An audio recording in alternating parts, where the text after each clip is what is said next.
Bonjour, présentation de la Raider Eco 200 watts. La Raider est fabriquée par Hugo Vapor, qui est connu pour son rapport qualité-prix, c'est-à-dire des petits prix. Oui, je vais annoncer tout de suite, nous sommes sur une box à moins de 30 €. Alors, on va voir, est-ce qu'elle vaut le détour? Est-ce que c'est intéressant? Est-ce que pour 30 €, on en a pour notre argent? Donc on va faire un petit peu le tour de la boîte. Comme on peut voir, nous avons différentes finitions de la box. Ça, c'est assez sympa. Et ça, cette fois-ci, ils nous ont pas fait que du basique. Ça me plaît bien. Derrière, nous avons un flash code pour voir si c'est bien un original. Oui, un petit peu de protection, ça ne fait pas de mal. J'ouvre tout de suite l'intérieur. Donc, nous aurons... hop, une petite notice. Alors la notice, nous l'avons bien en français comme vous pouvez voir. De toute façon les fonctionnalités, on va les voir ensemble. Vous allez voir, il n'y a vraiment rien de compliqué. Nous continuons un petit peu. Nous avons une petite carte pour un petit rappel vis-à-vis des accus. Ce qu'il faut faire, attention. Nous avons un petit câble USB classique et nous avons la box. Premier abord, tout de suite, c'est une box légère, mais vraiment très légère. Pour ça, on va aller voir tout de suite les caractéristiques taille, poids. Niveau poids, on nous indique qu'elle fait 71 grammes. Ça, c'est avec les accus. Comme là, cette fois-ci, comme vous pouvez voir, je l'ai pesé sans les accus, à vide. Nous faisons à peine plus de 50 grammes. Autant dire que nous sommes sur une box très légère. Certes, elle est légère, mais il faut savoir que c'est un plastique de grade militaire, donc autant dire que c'est costaud. Moi, ça va faire quelques semaines que je l'ai. J'ai fait exprès de ne pas la faire tout de suite pour justement voir si une box à 30 € vaut le coup ou pas. Donc, comme vous pouvez voir, nous faisons le tour, il n'y a pas de souci, le revêtement ne s'est pas abîmé. On va aller voir tout de suite la taille de la box. En hauteur, nous avons 84,5 mm. Pour une double 18-650, ça reste à peu près correct. Niveau largeur, alors je prends au plus large, nous faisons 41,58 mm et en profondeur, nous faisons 40,66 mm. Alors surtout ce qui est d'intéressant, c'est de voir, hop, vis-à-vis du connecteur, les atos de quel diamètre on pourra mettre. Alors 24, ça passe sans problème. On pourra aller même, je dirais, jusqu'au 28 mm sans aucun souci, sans que ça dépasse de la box. Et juste ici, non, pas de problème. Moi, ce que j'apprécie particulièrement bien, c'est sa prise en main. Bon, ça reste classique, il n'y a rien d'inventé, mais par contre, la prise en main se fait tout de suite. Comme on peut voir, nous avons un grand switch. Oui, nous ne sommes pas sur un petit bouton, mais au moins, on ne le cherche pas. L'avantage d'avoir le gros switch ici, à ce niveau-là, c'est que on ne cherche pas. Et surtout, il fait bien fier à n'importe quel côté. C'est-à-dire que j'ai beau même prendre le petit côté, comme vous pouvez voir, ça fait feu sans souci. Nous avons le bouton plus-moins, quelque chose de classique. De quoi recharger la box. Ce qu'on va aller voir tout de suite, ça va être au niveau des accus. Alors nous n'avons pas trop de dégazage sur la box, mais ce qu'on peut remarquer, c'est qu'on a une ouverture de chaque côté ici. Donc au niveau du dégazage, pas de souci. On va ouvrir un petit peu la box. Oui, les aimants tiennent bien, on n'a pas de jeu sur la porte. Comme vous pouvez voir, ça ne bouge pas. Hop, les aimants tiennent bien. Et voilà. Alors, moi j'ai eu peur en voyant ça, au niveau des connectiques des accus, je me suis dit, oula, attention, ça va casser. Non, c'est quand même relativement assez costaud, on peut voir qu'il y a quand même une belle épaisseur entre le fait du ressort et que ça soit costaud. Pareil, souvent ces trucs-là, quand on fait tomber, ça s'écrase. Maintenant, il faut reprendre un petit tournevis. Alors, j'ai déjà fait tomber, sans vouloir faire exprès bien évidemment, ça n'a pas écrasé au niveau des contacteurs du berceau sans être embêté après à ce que l'accu il bouge à l'intérieur. Nous allons installer deux accus 18-650 à l'intérieur. Je mets le premier accu, donc cette fois-ci ça sera le positif vers le bas. Alors malgré que ça tient à peine par les deux, ce qu'on peut voir, voilà, c'est que l'accu il tient bien. Pareil, c'est des choses où c'est... ouais, une box à 30 €, on s'attend pas à ça. On s'attend peut-être des fois à quelque chose de branlant. Hein. Faut pas oublier ce type de box-là. Nous, il y a quelques années, on a acheté ça 150 voire 200 balles. Donc, voilà, je fais attention à toutes ces petites choses. Voilà, j'ai inséré mes deux accus, comme on peut voir. Ça tient bien. Les accus ne risquent pas de s'enlever. Et je mets le capot. ça se met tout de suite, on entend bien les aimants qui fonctionnent. Comme on peut voir, la box s'allume tout de suite et on voit plein d'indications dessus. Ce qu'on peut remarquer, c'est que nous avons la charge des accus, le mode power, mode normal. Nous avons l'heure, le nombre de puffs, les watts, les secondes, la valeur de résistance, les volts et l'ampérage que ça envoie à ce moment-là avec notre montage. Donc autant dire que nous avons un écran très fonctionnel avec plein d'indications et surtout facilement lisible. Comme on peut voir, au bout d'un certain temps, ça va être la date et l'heure qui s'affiche.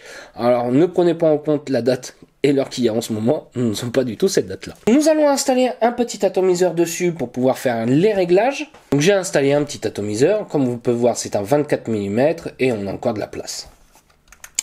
Donc pour pouvoir rentrer dans les fonctionnalités, il va y avoir plusieurs subtilités. Nous allons appuyer déjà 2 fois sur le switch. Et là on va pouvoir voir qu'on va pouvoir sélectionner différents modes en mode power, soft, normal, power plus. C'est-à-dire que ça va envoyer plus ou moins un peu de watts pour que ça rentre notre montage plus ou moins diesel comme on le souhaite. C'est-à-dire qu'il envoie un peu moins de volts au départ ou un peu plus au départ. Ensuite, nous allons appuyer 3 fois sur le switch. 1, 2, 3.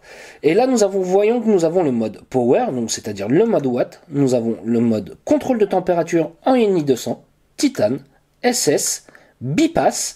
Alors, le Bypass, oui, ok. Par contre, ça envoie énormément. C'est-à-dire, comme vous pouvez voir, nous avons un berceau en série.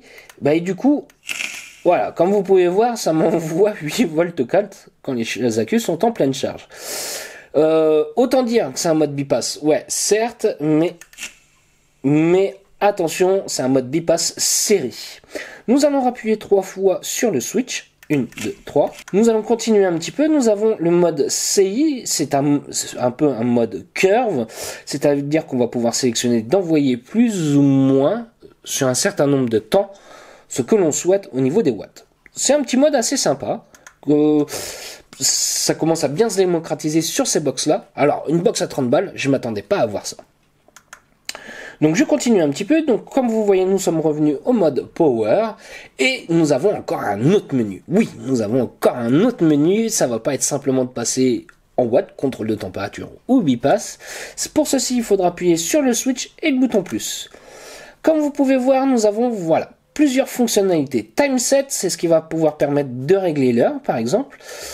Bon, c'est pas mal, c'est intéressant. Nous avons Brightness, donc c'est-à-dire on va pouvoir choisir la luminosité plus ou moins fort de notre box.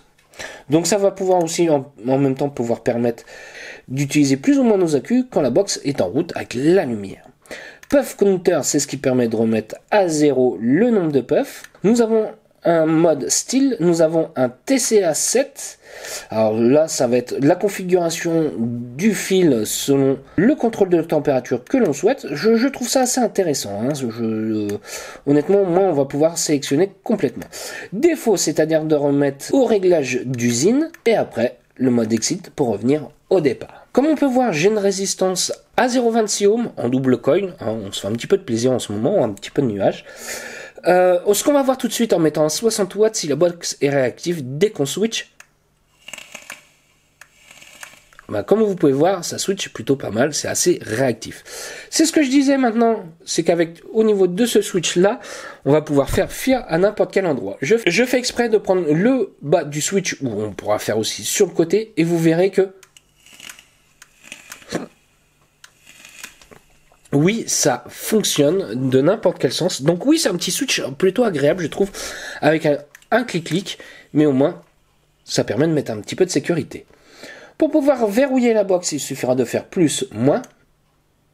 On pourra toujours switcher en même temps, mais par contre, voilà, comme vous voyez, on ne pourra plus changer les sélections. Pour pouvoir éteindre la box, il suffira d'appuyer 5 fois sur le switch. Et voilà. Un petit tour de la box Rider Echo. Maintenant, on va aller se voir en plan large pour voir comment ça va.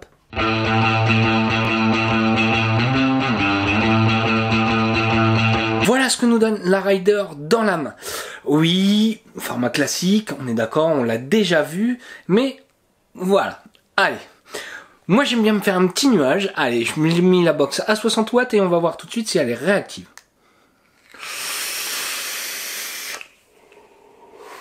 Comme on peut voir, dès que je switch, ça fonctionne. Ça envoie, ça en balance tout de suite, rien d'exceptionnel. Oui, bah oui, pour une box, c'est un peu normal. Mais après, on va justifier le rapport qualité-prix. Faut savoir que c'est une box que j'ai eue chez Sigusto Beauvais. Ouais, aux alentours d'une trentaine d'euros, je trouve ça très correct. On a un très bon rapport qualité-prix. On a une box à 200 watts avec double accu 18650, avec une belle finition. Le toucher, moi que j'apprécie particulièrement. Oui, c'est pas nouveau. Oui, c'est pas le dernier truc. Mais on a un très bon rapport qualité-prix au niveau de la finition, ce genre de choses. Donc oui, je tenais à faire ce petit retour sur cette box-là. Ça serait dommage de s'en passer pour un prix comme ceci. Est-ce que j'ai des défauts? Non, je n'ai pas trouvé en particulier. Généralement, moi, les défauts, ça va être la matière qui va s'enlever, ce genre de choses. Ça fait un petit moment que je l'ai, ça va faire 3 mois à peu près. Rien à dire. Voilà, ça fonctionne toujours aussi bien. Le connecteur, ça fonctionne bien. Les connectiques vis-à-vis des accus, pareil, pas de souci à ce niveau-là. Non. Alors peut-être un petit défaut. Alors vous avez vu la sélection des menus, c'est que des fois on va avoir tendance à switcher 2 fois sans faire exprès le dos qui rip ou ce genre de choses. Ce qui fait que du coup on rentre dans un menu puis en fait on se retrouve là, bah ça fonctionne pas. Bah oui, j'ai sélectionné un menu. Bon, ça peut être un petit défaut que je trouve. Bon, ok, c'est pas méchant non plus. Moi, ce que j'aurais bien aimé aussi, c'est vis-à-vis de l'heure. Si vous enlevez les accus, l'heure et la date est perdue, il y aura un décalage. Donc ça, pareil, je trouve ça un petit peu dommage. Mais bon, est-ce que c'est méchant? Est-ce qu'on veut absolument l'heure sur sa box? Non, pas forcément, on a des montres ou des téléphones faits pour ça. Donc voilà, ça c'est mon petit retour sur cette box là. Je remercie Sigusto Beauvais de vous avoir pu vous la présenter, je trouve ça très intéressant.